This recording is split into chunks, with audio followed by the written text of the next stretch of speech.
예, 안녕하십니까. 양도선입니다. 오늘 제가 독일의 신뢰의 선진 독일 정치에 대해서 설명할 수 있는 기회를 주신 한반도 선진화 재단에 대단히 감사를 드리면서 독일 정치에 대해서 설명을 올리도록 하겠습니다. 자, 먼저 순서는 국가 신뢰도, 그 다음에 정치인의 리더십, 정치 과정의 신뢰성, 결론, 이런 순서로 말씀을 드리겠습니다. 먼저 국가 신뢰도를 보시겠습니다. 자, 이 페이지에 그 표를 한번 보실까요? 이 표는 주요국의 국가 브랜드 파워 순위를 나타냅니다. 독일이 1, 2, 4위 이렇게 되겠습니다. 4개 세계 유수 평가 기관이 평가한 결과인데요. 2위는 이제 캐나다, 3위가 일본, 4위가 영국, 5위가 미국, 이런 순서가 되겠습니다. 한국도 상당히 높은 수준에 랭크되어 있죠. 29위, 12위, 8위, 20위 이렇습니다. 그 다음에 이 국가 브랜드 파워를 실질적인 국부로 표시를 한 게 이 표에 나타나 있습니다. 표를 보면은 미국이 1위 13조 불이죠. 2위가 독일 9.6조 불 이렇게 되겠습니다. 역시 미국은 세계 패권 국가이고 나라도 크고 인구도 많죠. 예, 국부도 엄청납니다. 그 다음에 두 번째가 독일인데요. 9.6조 불, 이거 역시 대단히 큰 규모입니다. 이 표를 보시면 3위, 4위, 5위, 그러니까 영국, 캐나다, 프랑스의 국부를 합친 것과 비슷한 그런 규모가 되겠습니다. 한국도 2.4조 불이죠. 독일의 한 4분의 1 정도가 되겠습니다. 자, 그 다음에 독일의 국가 신뢰도를 보면 이 표에서 7위를 랭크하고 있습니다. 1위부터 6위까지는 조그만 나라들이고요. 예. 그 다음에 일본이 21위, 미국이 26위가 되겠습니다. 한국은 30위 정도. 그러니까 OECD 37개 회원국 중에서 한국이 30위니까 저 하단에 위치해 있다, 이렇게 볼 수가 있겠습니다. 그 다음에 국가 신용 등급을 보면은 독일은 역시 최상위 트리플 A를 가지고 있습니다. 다음 페이지 표를 한번 보실까요? 독일이 네덜란드나 룩셈부르크 이런 조그만 나라들과의 최상위를 기록을 하고 있고요. 한국도 상당히 높은 순위입니다. 더블 A를 받고 있으니까요. 그 다음에 독일의 국격에 대해서 간단히 말씀을 드리면 한마디로 무한한 신뢰와 존경을 받고 있는 나라다. 국가 브랜드 파워 지수가 1위, 그 다음에 국제사회에서 긍정적 영향력을 행사할 수 있는 나라 1위입니다. 세계 최고의 나라 중에서 4위, 그 다음에 한국인이 뽑은 가장 매력적인 나라, 역시 독일이 1위가 되겠습니다. 그 다음에 가장 살기 좋은 나라 베스트 10에 독일이 6위에 랭크되어 있죠. 스위스, 덴마크, 호주, 뉴질랜드, 노르웨이, 그 다음에 독일이 되겠습니다. 또 가장 살기 좋은 도시 베스트 10에 독일의 3개 도시가 들어가 있습니다. 뮌헨과 düsseldorf, 프랑크푸르트. 그 다음에 이제 서울은 77위, 부산은 94위에 랭크되어 있습니다. 그 다음에 정치인의 리더십을 한번 볼까요? 정치인의 리더십 중에서 가장 중요한 건 정치인의 전문성입니다. 독일에서는 정치인도 전문성을 가지고 있는 아주 정치 직업군입니다. 정치인의 필수 덕목은 전문성이다. 또 리더십이 있다. 이렇게 되겠습니다. 장기간 정치 교육을 받고 현장 경험을 통해야지만이 정치가로 성공을 할 수가 있습니다. 각 당의 재단에서는요, 미래의 정치 지도자를 양성을 하고 있죠. 기민당은 콘라드 아데나워 재단, 그 다음에 사민당에서는 프리드리 에버트 재단, 또 기사당에서는 한스 자이델 재단을 가지고 이 재단에서 미래의 꿈나무를 육성을 하면서 정권 취득의 그런 목표로 삼고 있습니다. 밑에 표를 보시면 역대 총리와 정치 경력 이력이 나와 있습니다. 그 가운데는 수치가 나와 있는데요. 이 수치는 총리들이 독일 정계에서 정치에 입문한 나이가 되겠습니다. 콘라드 아데나워 총리는 30세, 빌리 브란트 총리는 17세, 뭐 이런 식으로. 그다음에 앙겔라 메르켈 총리도 17세에 정치에 입문을 했습니다. 예, 동독 출신이지만 동독 시절에 이미 자유 독일 청년단 또는 통일독일 연방의회 의원 이런 그 정치를 하셨죠. 그 다음에 통일되고 나서도 여성 청소년부 장관, 환경부 장관을 역임을 했습니다. 그 다음에 기민당 원내 총무를 지냈죠. 지금은 총리로서 15년째 지금 하고 있죠. 그 다음에 독일의 정치인들은 특권이 없습니다. 가장 기본적인 특권, 면책 특권과 불체포 특권 이것만 가지고 있습니다. 그 다음 면책 특권 중에서도 명예훼손은 빠져 있습니다. 그러니까 본회의에서도요 명예훼손에 해당되는 발언을 할 수가 없습니다. 막말 이런 거 할 수 없죠. 예. 그 다음에 급여 및 정부 지원에서도 우리 한국 국회의원보다 상당히 열악합니다. 표를 한번 보시면 월 급여는 비슷합니다. 양국 국회의원이. 그러나 월 사무실 비용이나 월 보좌진 비용에 있어서는 한국 국회의원이 상당히 높습니다. 이것은 양국의 경제력 격차를 감안하지 않는 절대적인 금액이 이렇다 이런 얘기고요. 사실은 이제 양국 경제력 격차가 2.5배 정도 되는데 이거를 감안한다면 더욱더 독일의 국회의원들이 열악하다 이렇게 볼 수가 있겠습니다. 그 다음에 의정 활동에서도 독일 의원들은 상당히 엄격합니다. 본회의 불참시마다 의정 활동비에서 100유로 그러니까 우리나라 돈 13만 원 정도를 차감을 하게 되겠습니다. 그렇지 않아도 열악한데 의정 활동에서 또 이런 활동비를 빼면은 더욱더 힘들겠죠. 그리고 독일은 사회 자체가 투명하기 때문에 정치인이 이권에 개입할 여지가 상당히 적습니다. 이건 우리나라에 비해서 정치인들이 좀 폭이 넓다 이렇게 볼 수가 있겠습니다. 그 다음에 자전거 출퇴근이 일상화되어 있는데요. 물론 도로도 잘 되어 있고 여러 가지 교통 시스템도 잘 되어 있어서 유리한 점이 있겠습니다만 어쨌든 자전거 출퇴근이 독일에서는 일상화되어 있을 정도로 국회의원들이 검소한 생활을 하고 있습니다. 그 다음에 독일은 정치인들이 세습이나 대물림이 없습니다. 우선 미국은 케네디 가문이다, 부시 가문이다, 또 트럼프 일가다 이렇게 정치 가문들이 있죠. 예, 정치 가문들이 계속 정치를 대를 이어서 해오고 있습니다. 일본 역시 말할 것도 없죠. 아베 가문, 또 싱가포르 역시 리쿠아니오 가문이 있습니다. 중국 역시 태자당. 예. 한국도 박정희 대통령을 위해서 박은혜 대통령이 이제 정치를 했고요. 김영삼, 김대중 대통령의 대를 이어서 아들들이 국회의원들을 많이 했죠. 20대에 들어서 국회를 보면은 세습 의원이 한 15명 정도 됩니다.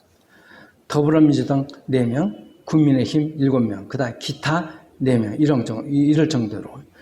그러나 독일은 정치 가문이나 세습이 전혀 없습니다. 없습니다.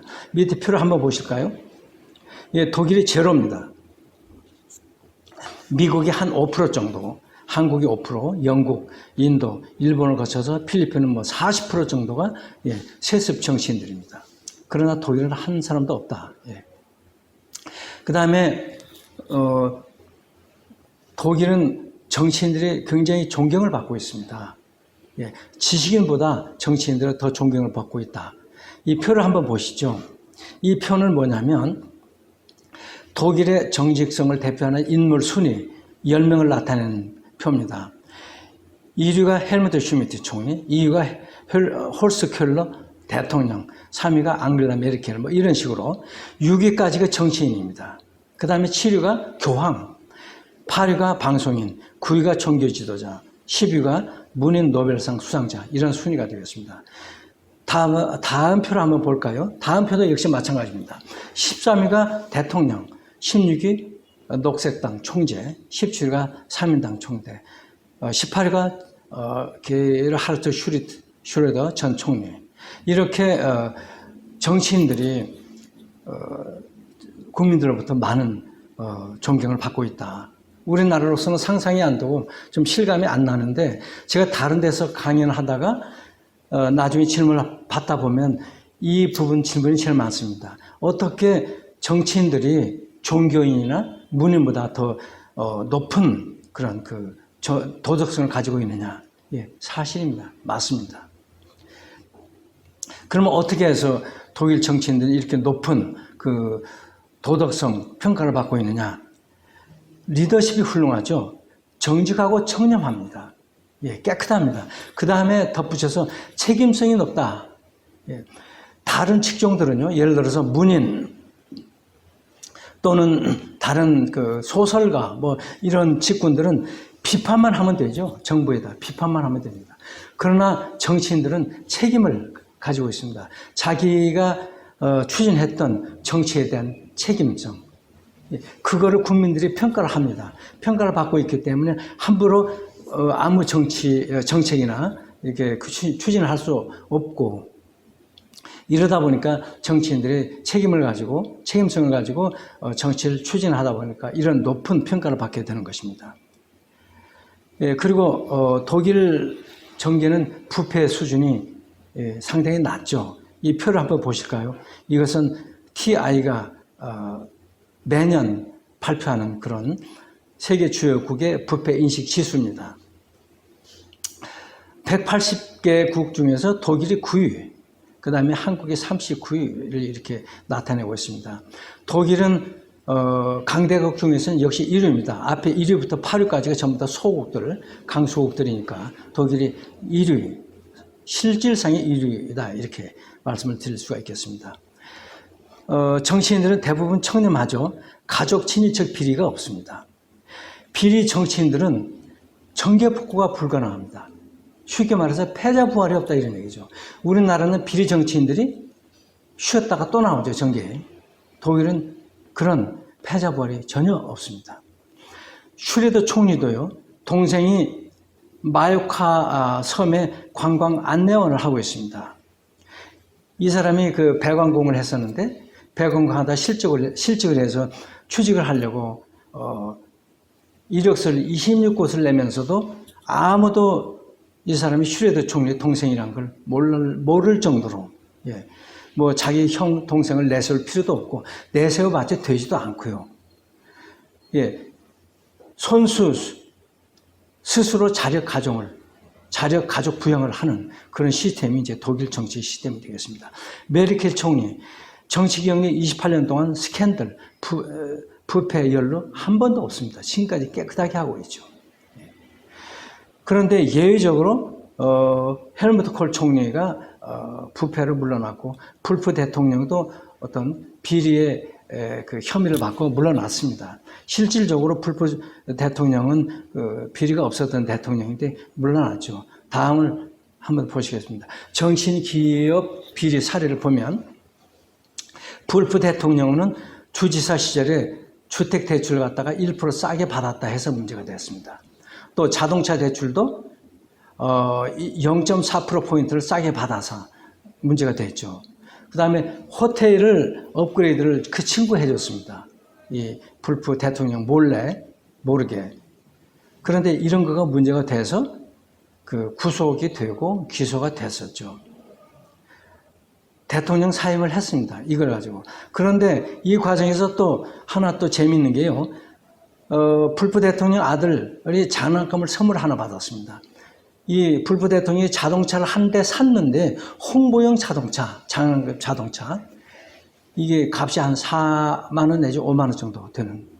근데 이거가 문제가 됐습니다. 이게 말이 되겠습니까? 우리나라에서 홍보용인데 4만 원짜리, 5만 원짜리. 근데 국민들이 이걸 용납을 못했습니다. 풀프 대통령은 이걸 가지고, 이것은 자기 집에 갖다 놓지 않고 관자에 놓고 어린이 손님들한테 다 이게 보여줬던 거다, 이렇게 다 이제 그 설명을 하고 그랬는데, 결국에는 이 모든 게 다 소명이 됐습니다. 예, 최종 무죄가 됐습니다. 대법원까지 가가지고.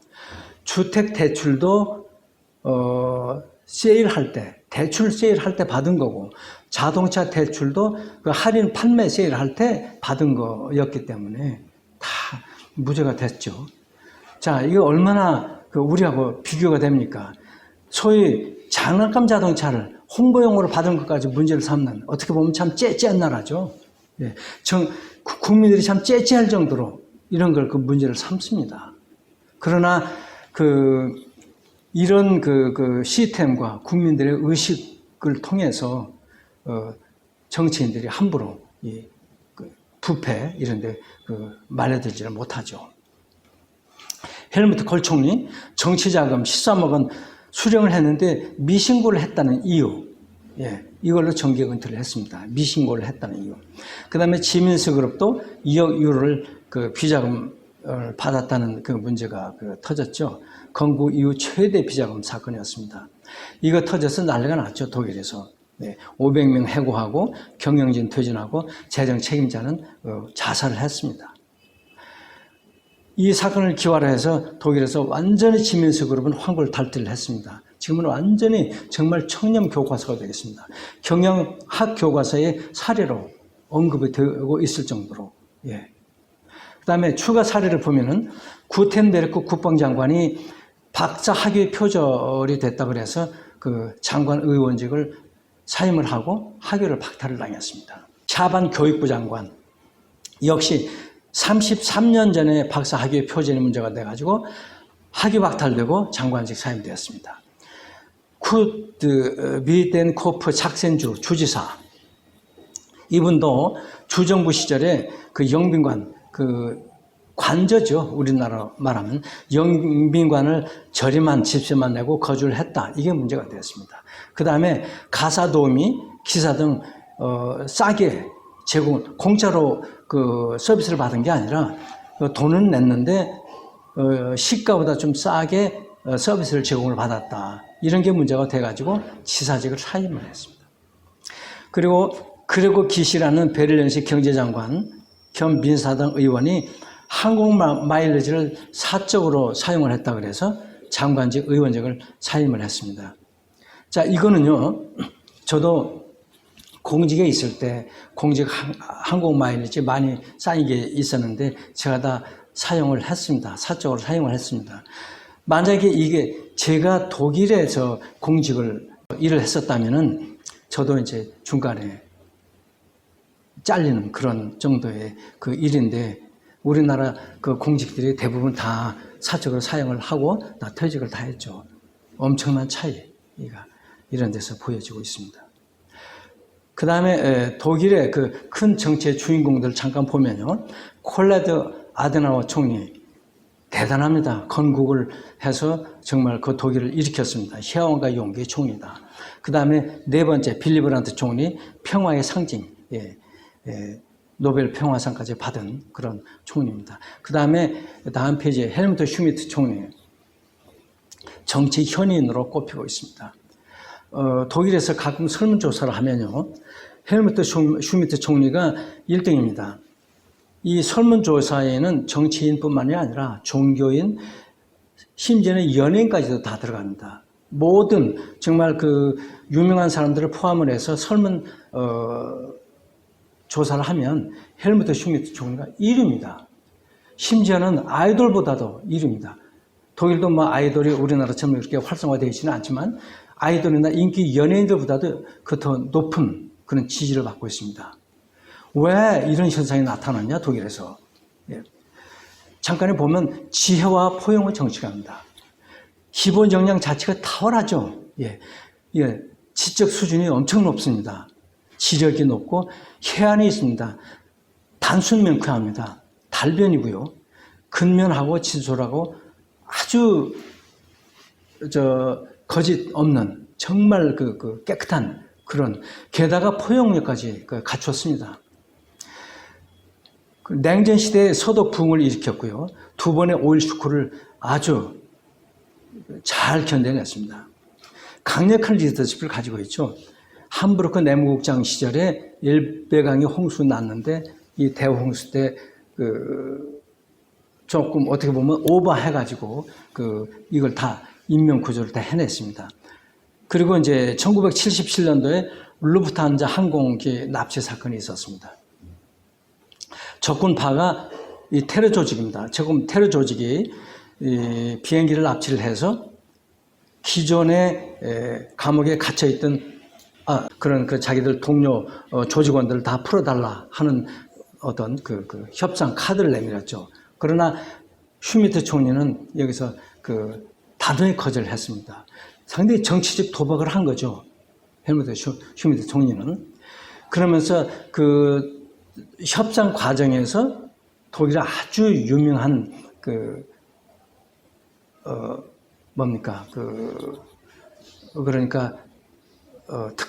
특공대를 파견을 해서 이 적군파들을 전부 다 사살을 하고 인질로 잡혀 있던 승무원과 승객들 90여 명을 저는 다 구출을 했습니다. 이것은 어떻게 보면 큰 모험이었었는데요. 모험을 걸었습니다. 자기 그 정치 생명을 걸고, 어떻게 보면 정치 생명뿐만이 아니라 독일 국민들 90명도 걸린 그런 엄청난 사건이었는데 슈미트 총리가 해냈죠. 이 해내면서 유언장까지 써놨습니다. 자기가 만약에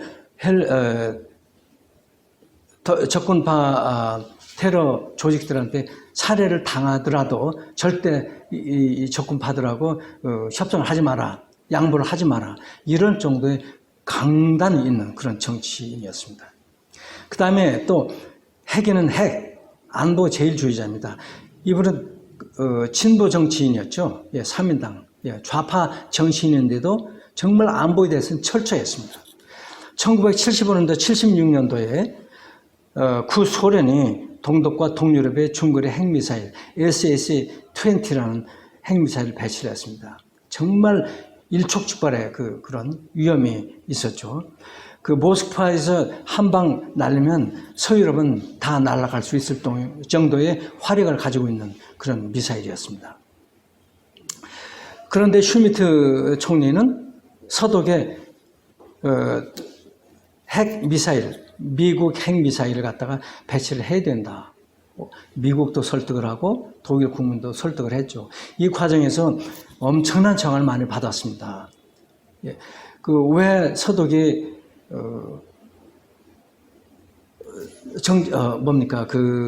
그러니까 전쟁을 하려고 하느냐.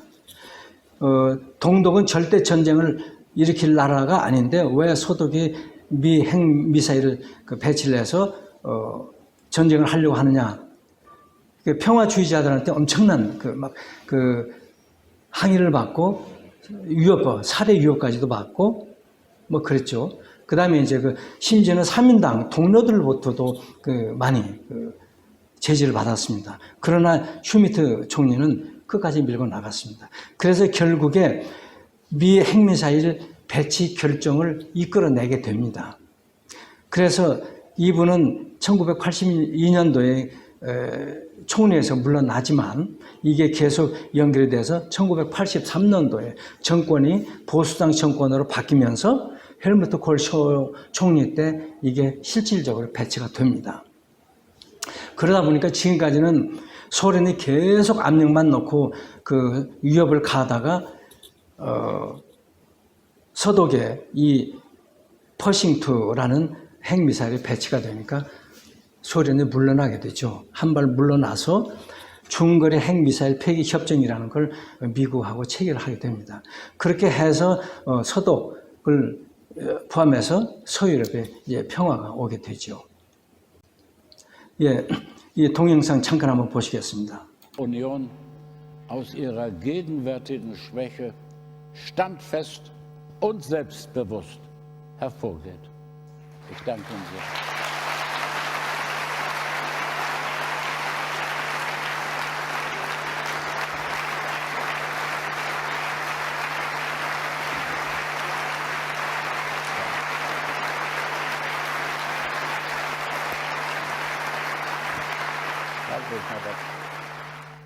이건 헬무트 슈미트 총리가 3인당 전당대회 때 연설을 하고 연설 끝나고 나서 3인당 당원들 한 2,000명 정도가 모였었는데요. 당원들이 박수를 치는 모습입니다.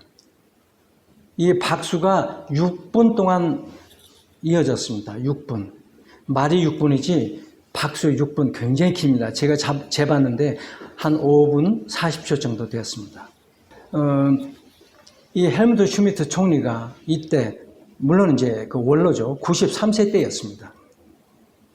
3인당 당원들을 모아놓고 연설을 했는데 뭐라고 그러냐면 기민당의 메르켈 총리가 굉장히 어려운 상황에 처해 있으니 기민당 총리를 도와주라. 이런 연설을 했습니다. 그러니까 쉽게 말해서 정적을 도와주라는 이런 연설을 한 거죠.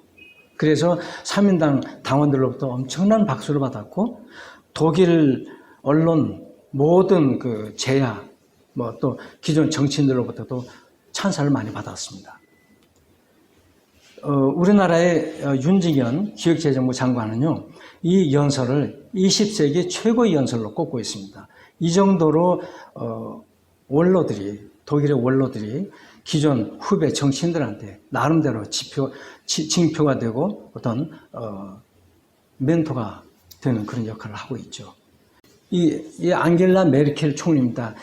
이 총리는 작년 3월 달에 코로나가 아주 굉장히 심했을 때 연설을 했던 그런 내용입니다.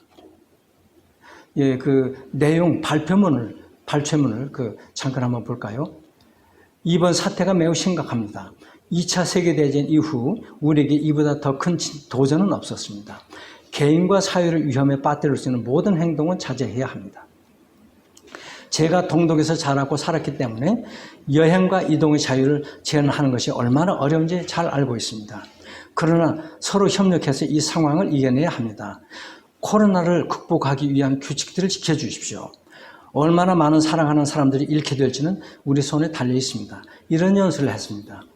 이 연설을 한 다음에 메르켈 총리의 지지도가 엄청 올랐습니다. 거의 80%까지 올랐죠.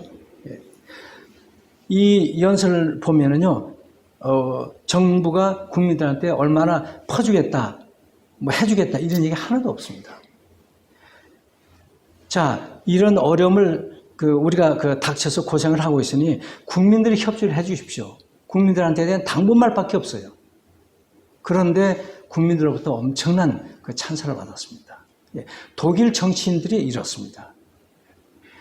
그 다음에 정치 과정을 한번 좀 보겠습니다. 정치 과정도 엄청 신뢰를 받고 있죠. 정치인들이 정치 과정을 통해서 어떻게 정치를 하고 해나가고 있는지 그런 모습이 되겠습니다. 우선 정치인들은요, 포퓰리즘을 잘 쓰질 않습니다. 국가 정책을 쓸 때도 미래를 보고 미래 설계 중심으로 예측 가능한 정치를 하고 있습니다. 그 표를 한번 볼까요? 표를 보면 프로젝트가 있고 그 프로젝트의 정책 내용, 그 다음에 추진 기간이 나와 있는데 이 추진 기간들을 보면 보통 15년, 10년, 25년, 38년, 10년, 50년, 심지어는 100년까지 가는 것도 있습니다. 예.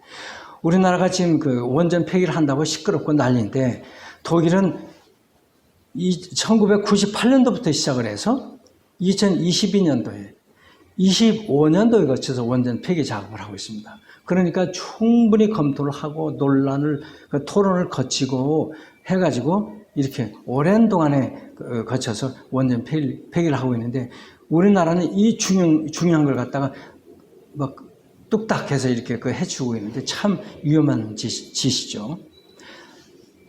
그만큼 독일은 미래를 준비를 하고 있다. 자, 그 표를 한번 보실까요? 이 표는 세계 주요국의 국가 미래 준비 지수 순위를 나타냅니다. 독일은 9위. 물론 앞에 광소국을 빼면 독일이 1위죠. 그 다음에 한국은 20위가 되겠습니다. 그리고 56위가 베네수엘라죠. 56개국 중에서 베네수엘라가 56위입니다. 자, 차베스가 포퓰리즘을 통해서 망한 나라. 이 나라는 미래가 없다. 이런 지금 결론이 나와 있습니다. 독일은 연정을 통해서 토의와 설득, 조정을 통해서 합의 도출을 해나가는 나라입니다. 그래서 장기적이고요. 국가 경쟁력 강화 플랜에 주력을 한다. 충격요법 없습니다. 적극적 정략적 포퓰리즘 이런 거 없죠. 코로나 대책도 물론 독일에서도 다 대책을 세워서 추진하고 있는데 1486조 원의 금융 재원과 재정 재원이 들어갔습니다. 그런데 이 엄청난 돈이요, 전액 기업 애로 해소에 들어갔습니다. 쉽게 말해서 일자리 창출과 기업 경쟁력 강화 등에 이 돈이 다 쓰였습니다. 재난지원금이요, 여기에 한 푼도 들어간 게 없습니다. 무차별적 현금 살포 제로 없습니다.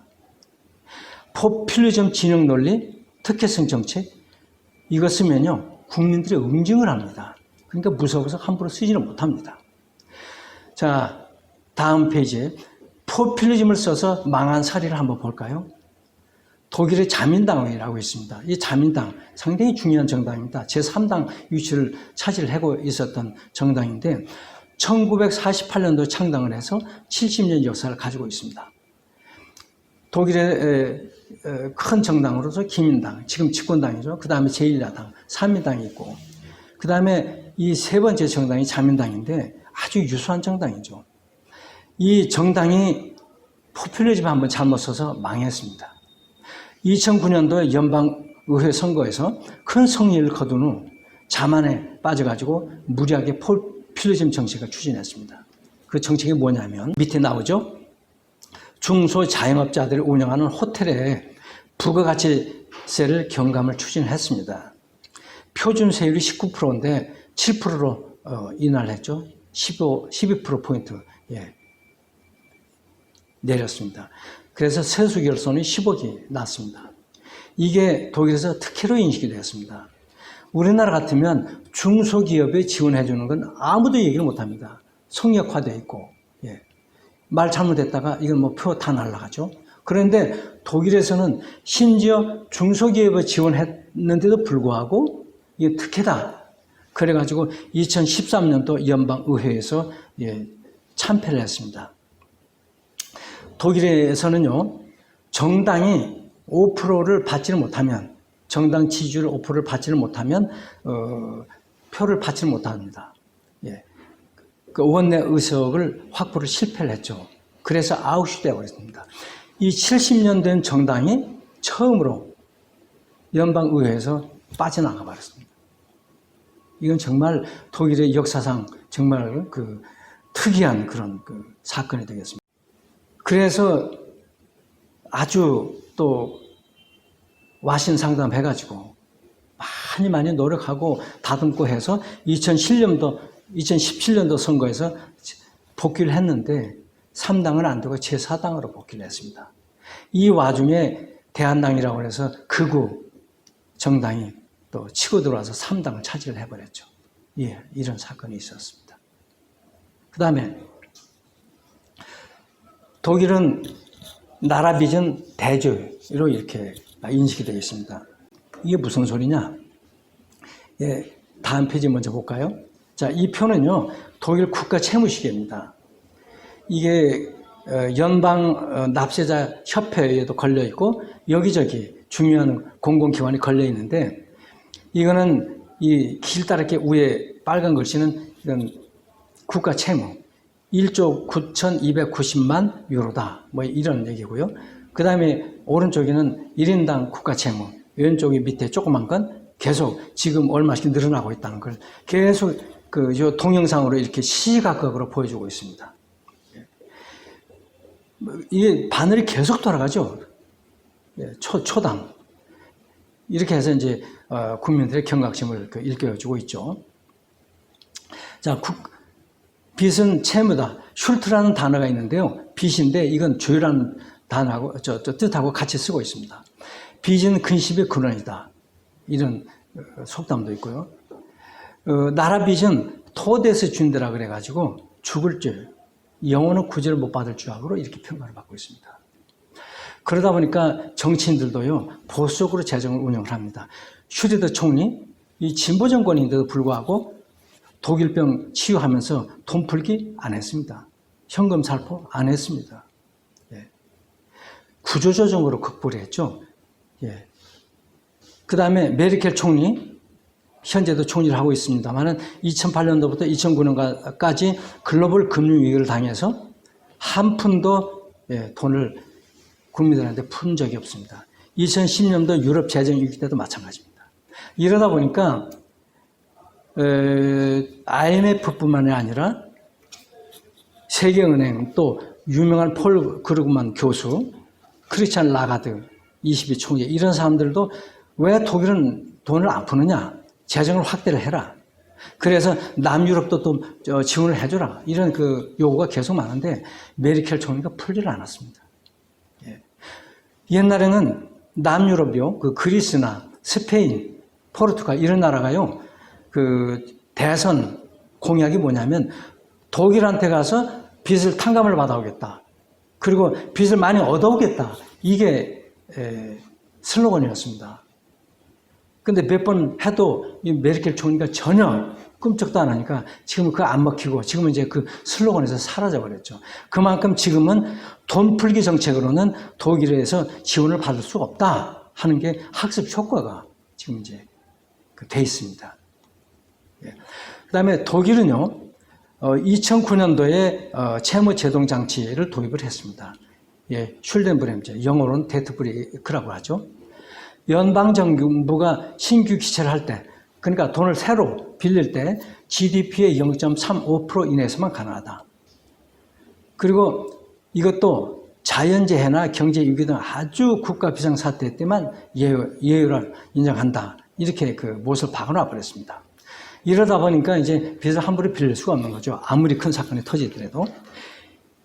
그래서 2012년도에 국가 채무가 떨어지기 시작해서 2014년도에 재정 수지를 이뤘습니다. 2015년도부터는 재정 수지가 흑자로 이제 돌아서 있죠. 그리고 또 독일은 함부로 이런 포퓰리즘 정책을 쓰지를 않죠. 우리나라에서 오히려 요즘에 기본소득을 줘야 된다, 말아야 된다, 뭐 대선 주자들도 그렇고요. 뭐 심지어는 보수 정당인 국민의힘에서도 기본소득에 대해서 자꾸 줘야 된다는 그런 식의 그 뉘앙스를 풍기고 있는데 독일은 그렇지 않습니다. 독일도 물론 기본소득 논란이 있기는 하지만 기본소득 실험 연구 프로젝트를 시작을 했습니다. 독일 연구소, 또 막스 플랑크 연구소, 켈른 대학교, 독일 기본소득 협회 이러한 그 공공기관에서요. 야, 기본소득이 이렇게 뭐 좋다 나쁘다 얘기가 많은지 한번 그 실험을 한번 해보자. 그래서 2020년도 11월까지 금월 말까지 신청서를 받아서 1,500여 명을 선발을 하고 있습니다. 1,500명을. 그래서 이걸 두 그룹으로 나눕니다. 하나는 120명, 하나는 나머지 1,380명. 그래서 이 120명한테는 기본소득을 월 1,200유로씩 3년간 공짜로 주자. 그래서 1인당 총액이 거의 6천만 원에 이르게 됩니다. 6천만 원을 그냥 공짜로 받는 거죠. 그리고 또 다른 B그룹은 1,380명인데 이 그룹한테는 아무것도 안 주고 이렇게 두 그룹으로 나눠서 실험을 해보자. 그런데 이 120명을 뽑는데요. 170만 명이 모였습니다. 2020년 9월 말 현재. 지금은 아마 200만 명이 넘을 것 같은데, 그러니까 독일에서도 이 공짜 돈을 준다 그러니까 이 구름처럼 사람들이 모인 거죠.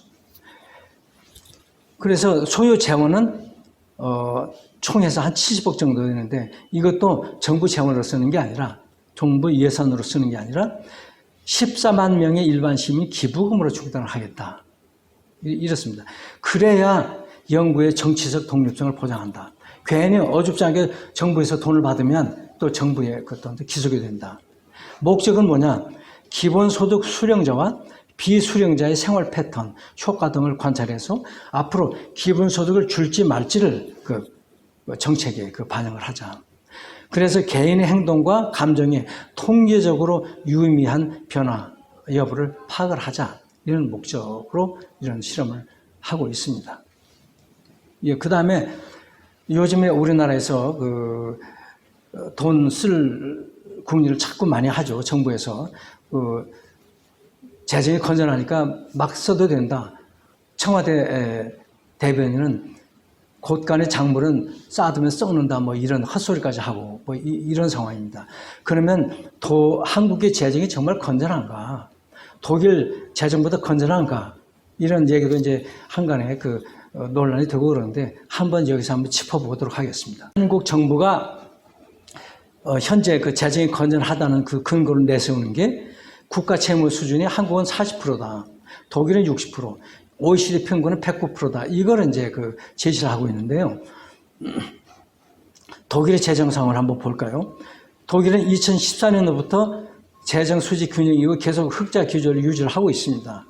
그리고 표를 보시면 세계 주요국 재정 수지를 보면 독일의 수지 규모 1위입니다. 물론 한국도 현재까지는 건전하죠. 건전합니다. 이걸 이제 끌어다 쓰겠다 하는 게 이제 문제인 것이죠. 그런데 독일은요, 국가 채무가 현재 2조인데 통일 비용이 2조 원이 들어갔습니다. 2조 원. 2,600조 원. 엄청난 돈이죠. 그래서 이미 통일 비용 이걸 뺀 거를 감안을 한다면 독일은 사실상 채무가 제로다. 오히려 채권으로 돌아섰습니다. 채권국으로. 우리나라는 언제 통일될지는 모르지만 나중에 통일이 된다 그러면 2조 유로 되는 이 돈, 이거 어떻게 하시겠습니까? 이런 대책이 없이 지금 곳간에 좀 돈이 쌓여있다 그래서 풀어 쓰겠다. 그 다음에 독일은요, 완벽한 방어벽을 갖추고 있습니다. 독일은 이미 통일했죠. 30년 전에 통일했습니다. 그래서 주적이 사라져버렸습니다. 주적이 없습니다. 소련, 지금 러시아가 남아있기는 하지만 옛날처럼 그런 그 주적이라고 볼 수는 없죠. 우리나라는 지금 북한 핵미사일이 우리나라 공중을 휙휙 날아다니고 있지 않습니까? 그런데 안보가 지금 굉장히 허술하다 이렇게 평가되고 있고 실제로 그렇고요.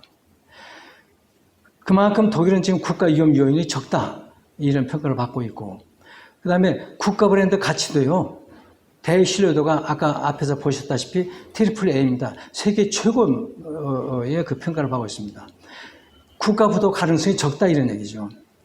그 다음에 독일은 유로화를 화폐를 쓰고 있는데, 유로화는 기축통화입니다. 달러화에 이은 준 기축통화죠.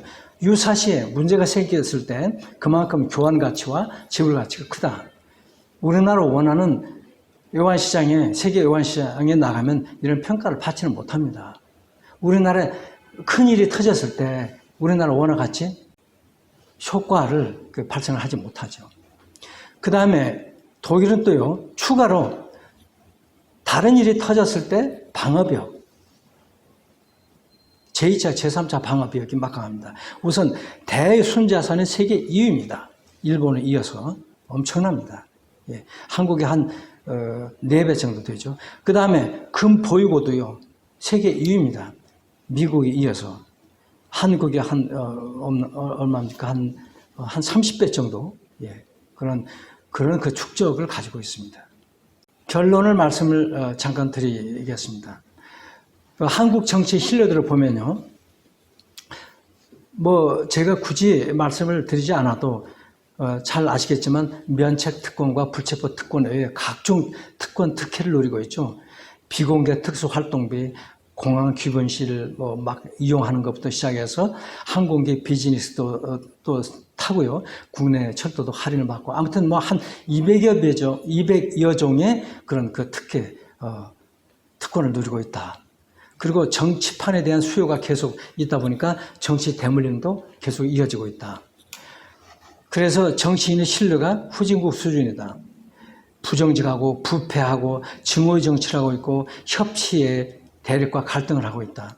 동물국회, 식물국회, 병균국회, 방탄국회 이를 말할 수가 없죠. 심지어는 국회의원이라고 그러지 않습니까? 또 개에 빗대서 국개의원이라고도 하죠. 막가파 의원. 정치는 사류, 행정은 삼류, 기업은 이류.